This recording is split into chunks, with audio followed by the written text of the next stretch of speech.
ജീവജാലങ്ങൾക്കും അവിടെ ചെറിയ ജീവികൾ സന്തോഷത്തോടെ ഒന്നിച്ചു കഴിയുന്നു. സന്തോഷത്തോടെ കാടിൽ ഒരു സിംഹം വളരെയേറെ അഭിമാനത്തോടെ നടന്നു. പൂമുഖം ഉയർത്തി തിളങ്ങി കാഴ്ചയായി. ആ സിംഹത്തിനൊരു ചെറിയ സുഹൃത്തും ഉണ്ടായിരുന്നു.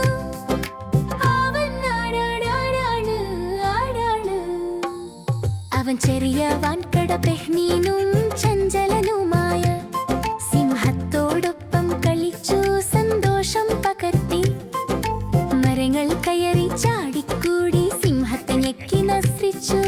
സന്തോഷിപ്പിച്ചു. കാട് കാട് വലിയ കാട്, കാട് വലിയ വീട്.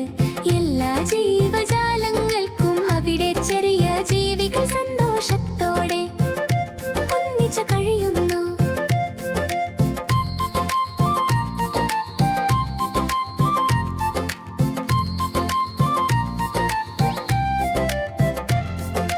കാട്ടിൽ ഒരു ശബ്ദം കേട്ടു. ഒരു വലിയ ആന നിദാനമായി വന്നു. താൻ ദന്തത്താൽ വെള്ളം ചാടിച്ചു. രണ്ടുപേരെയും ആനന്ദത്തോടെ ഭിജിച്ചു. മൃദുവായ കാറ്റുവീശി സുഗന്ധം പടർന്നു. കരടിയും മൃദുവായി വന്നു. ഇനി നാടൻ തേൻ എല്ലാവരിലേക്കും പങ്കുവെച്ചു. കാടിൽ സന്തോഷം പടർന്നു. കാട് കാട് വലിയ കാട്, കാട് വലിയ വീട്. എല്ലാ ജീവജാലങ്ങൾക്കും അവിടെ ചെറിയ ജീവികൾ സന്തോഷത്തോടെ ഒന്നിച്ചു കഴിയുന്നു. എല്ലാ സുഹൃത്തുക്കളും ചേർന്ന് കളിച്ചു. ചിരിയുടെ ശബ്ദം കേട്ടു. ഒന്നിച്ചു കളിച്ചു. സന്തോഷം പങ്കുവെച്ചു. അന്ന് കാട് സന്തോഷത്തോടെ നിറഞ്ഞു.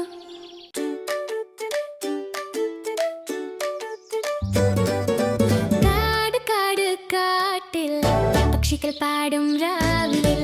കാട് കാട് കാട്ടിൽ മൃഗങ്ങൾ ഉണരും രാവിലിൽ.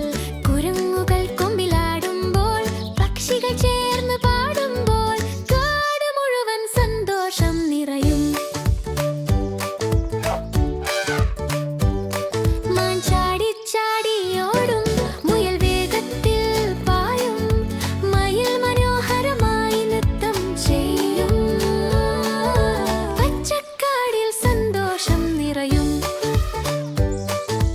ആന കാട്ടിൽ മന്ദമായി നടന്നു വരും.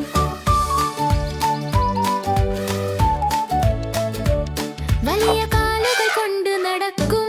തുമ്പിക്കൈ കൊണ്ട് വെള്ളം തളിക്കും. കുഞ്ഞാന പിന്നാലെ ഓടും. അമ്മാന സ്നേഹത്തോടെ വിളിക്കും. രണ്ടുപേരും ചേർന്ന് കളിക്കും. സിംഹം സിംഹം കാട്ടിൽ രാജാവായി നടന്നു വരും.